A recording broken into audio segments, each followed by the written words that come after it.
Hi, I'm the Bunny Man, And I'm Crazy Susie.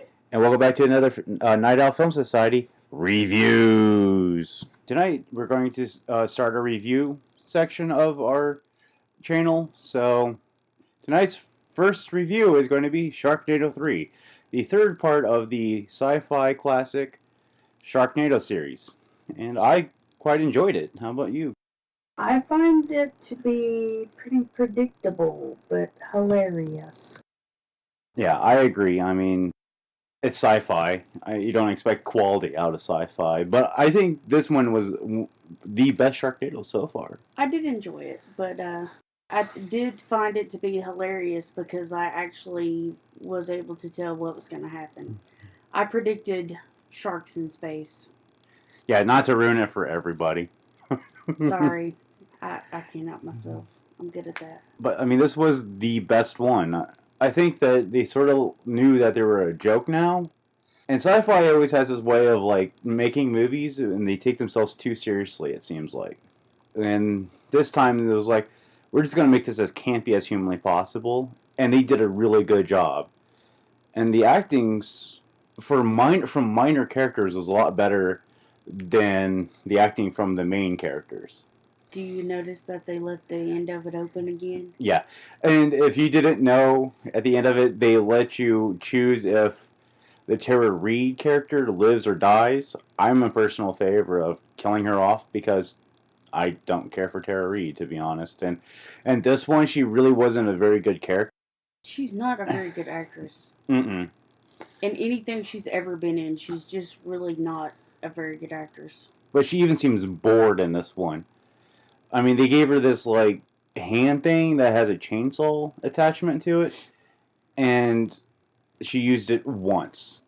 Well, that's the thing. In every movie she's ever been in, it's like she's just kind of there.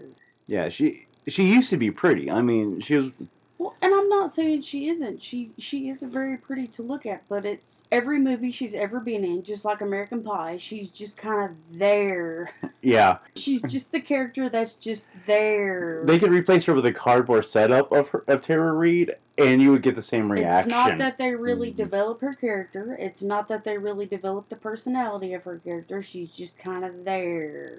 Yeah, like in Sharknado 1, they got divorced. In Sharknado 2, they're going through their own thing. In Sharknado 3, all of a sudden, they're back together again, remarried, from what I understand, and she is pregnant. And they don't explain that sort of happening. And when one person brings that up, they're like, well, it just happened. Right. There's no character development, and as far as that goes, again, she's just there. Yes, I agree. The really hilarious part about this one is there's all these really, really famous actors in it. Yes. And 90% of them get eaten by sharks. Yes. We have the Hoff in this one, and I actually think that this was pretty good for the Hoff. I mean, he's getting older, and he doesn't age well. Bo Derek was another one that was in there. Springer. Yeah, Jerry Springer was in it. Penn and Teller. Mm-hmm. And Penn he's really wearing that age now. So well, he's lost quite a bit of weight. So I mean, for as old as he is, people don't realize you do look better when you lose weight, but when you lose a lot of weight in your face and all that underlining fat, you lose that. Mm-hmm. You show more wrinkles. But I mean, he's still as funny. I mean, he's still pretty good looking. There was a black colonel that played Tuvok in Star Trek Voyager, and I think he's the one of the most noticeable ones. That is like, wow, he really aged, other than Bo Derek. Yeah. I mean, but obviously Bo Derek's height was in the 70s, so you have to sort of expect that. So. But at least she aged gracefully. Yeah. I mean, you expect her to have some wrinkles. We were watching with my family, and my stepdad said, like, Bo Derek, she's not as hot as she used to be. Well, when she used to be, it was in the 70s, and it's 2015. I don't want to even do the math on that. So, I mean, it's been a while. Yeah, she slept since then. Yeah. This movie, I think, was the most ridiculous of them all. It was ridiculous, like, in a good way. Yeah. I mean, they know they have a cult following. and they're really hitting that mark. Well, I think it's one of those movies where either you love it or you hate it. There's no middleman, gray area. Well, I feel like that's every sci-fi film. Like, I don't care for sci-fi film natural disasters, but I do like the monster movies. For this one, this is the first time they actually combined monsters and natural disasters, and I actually liked it. Because, I mean, they have, like, electric storm, tornado, or something like that, mud volcano, volcano LA. But the fun thing about sci-fi is you can sit there and critique sci-fi and their science, but what's the point? I mean, just shut your brain off and enjoy. Get drunk, get whatever you want to. Right. There's no science behind the idea that clouds can suck up things that weigh as much as sharks do. Like I was saying, it would make more sense if it was something lighter like jellyfish. Could you imagine jellyfish falling from the sky? Because they would just kind of like float down. And you wouldn't know they were there until they were wrapped around you to be like, ah! They're stinging me! Ah! You know, it would not be pleasant. Obviously, you could tell there was a sequel, and they're really trying to like bring you in. It's like, what's going to happen next? They brought up Zombie Shark, and I'm all. No, we did, not the movie. No, they said something about zombies and sharks. At least, sharks, not zombies. I think that zombie sharks would be awesome. I mean, that would be funny. Zombie sharks. Sharks that just want to eat your head. Your brains? Come on, they came out with Ghost Shark. And Ghost Shark is, the whole basis of it is the shark is dead, and its spirit travels wherever there's water. But these sharks don't have to have water to travel. They fly through the air. Yes. They go everywhere. Okay, going back on track of this movie, I think the death scenes were the best out of all the series. Because they're just that campy, random shark in your face. The killing of the shark was interesting. There's so many scenes in this movie where you're like, come on! There's one death scene where this one chick that's been in all the movies that's helped out the main hero in the movie, she comes back and she has this little sidekick guy that's been helping her track these storms, and he's trying to blow up the truck to try to kill some of these sharks. He's running to the truck. One shark bites his leg off. He's still running to the truck. Another shark bites his arm off. He climbs on top of the truck. Another shark bites his other leg off. This poor fucking guy keeps trying to get to this detonator button. He gets right up to it. He has one arm left. This other fucking shark flies by and bites that one off. He has nothing left to get to the button but his face. And he manages to hit the button with his chin before he blows up. But what I think is hilarious about that scene is the kid. Was the kid from Malcolm. I mean, he played Malcolm in the Middle. I think. Yes, but he was in other movies too. I know, but he's most known for that. I'm getting tired of that argument right now. Yes, he's been in other movies, but it's like the dad. He was known for Malcolm in the Middle, and now he's known for Breaking Bad. Okay. Anyway, I was just like, dude cannot catch a break. This poor guy just cannot catch a damn break. It was insane. One of my favorite death scenes on the shark part was when they bashed the shark head in with the bust of Washington. I thought that was hilarious. This does take place in Washington, D.C., if you're wondering where it takes place at. If you haven't seen it, I highly suggest you see it. Not all the movie?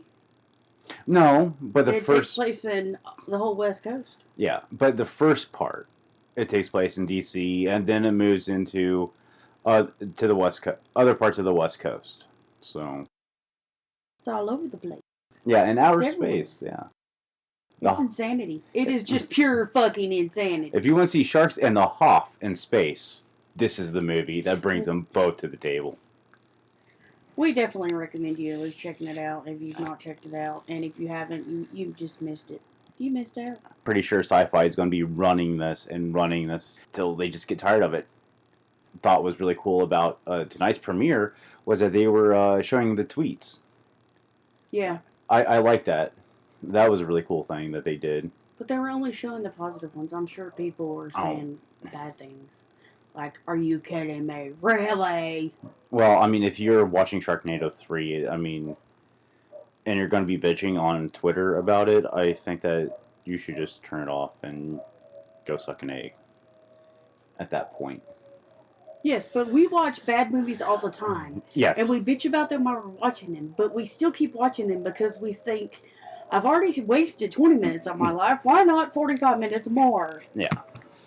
So, really? Are we going to be hypocritical like that? Well, it's the point. You can't look at sci-fi films and like, these are going to be blockbusters. The people wanted another Sharknado. They gave them another Sharknado. And at least with sci-fi, is nothing but camp and horrible. Yeah, I mean, a lot of people expected it to be, I guess, to be this wonderful, awesome movie. It's not The Notebook. It's not this wonderful love story. It's a movie about a natural disaster where there is a tornado full of sharks, people. Hello. Yeah. A non-existent storm. But this is the best version of they the amped series. it up. They took it up a few notches, let me tell you. Mm-hmm. The insanity is increased in this one. Plus the budget. The budget on this one was surprising.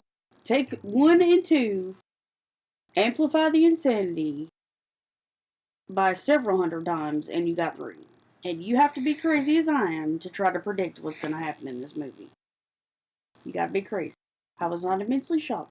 I think the last part sort of shocked me. I'm still waiting for Shark Baby. That's what I want to see. Shark Baby. You're just a little over crazy. I am a little over crazy. You just overthought it. That's why you're waiting for Shark Baby. I think Shark Baby would be awesome, though. Yes, well, you just overthought it. Okay, guys, so let us know what you thought about Sharknado 3. If you love it, hate it, if you think they're going to make another one, because I do. Wide open, so... I sort of hope they do. But I think one more, and I think that's good enough. I think that's quits for the Sharknado. Well, they're going to make them as long as people are infatuated with them. I mean, let's face it. Yeah. But I'm usually a person of the rule of 3. You should be winding down, because even within like gaming and in movies, you start getting tired of the same thing over and over again. But that's just my thing. Once again, leave us a comment and see how you felt. What you liked about it. What were your favorite scenes? There was a lot of good classic scenes in there. I would also like to know what surprised you guys. What was the shocker? What was the scene that you were like, wow, I did not see that coming? Let us know that. I would like to know what was that scene for you. Because there may be multiple ones in this movie that were that way for you. Okay, so what your one scene that shocked you? About the only scene that was really shocking was the rooftop scene. Okay. And then after it happened, I was like, oh, I see that. It kind of sucks, but I see that. I just wasn't expecting it. Yeah. I didn't foresee it. I knew bad things are happening. I know people are going to die. I foresee that's going to happen. But I didn't foresee that was going to happen. So what was your favorite fun scene out of it? Space sharks. Space sharks? My favorite fun scene was the whole DC part of it. Especially when the shark landed in the monument. that kudos for the guy who thought of that one. That was a good scene. Oh, baby Lincoln. The one I can't really think of a scene as a shocker for me. I think it just shocked me because she finally let her guard down and let herself care for somebody, and then as soon as she did, it was ripped away.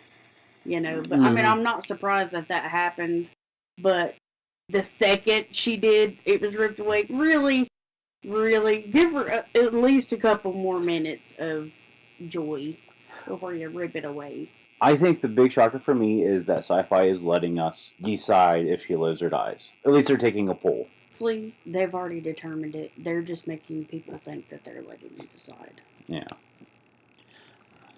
You honestly think that they... Well, she's on her way out anyway, so they're just killing, there's just nothing there.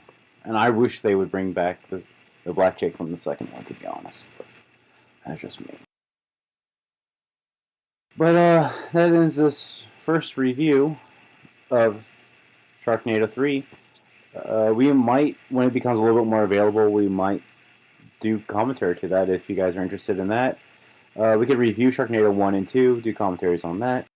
We will be continuing with our Basket Case 2 and then Basket Case 3 after that one. So stay tuned. Same bat channel, same bat time. Anything else? Alright.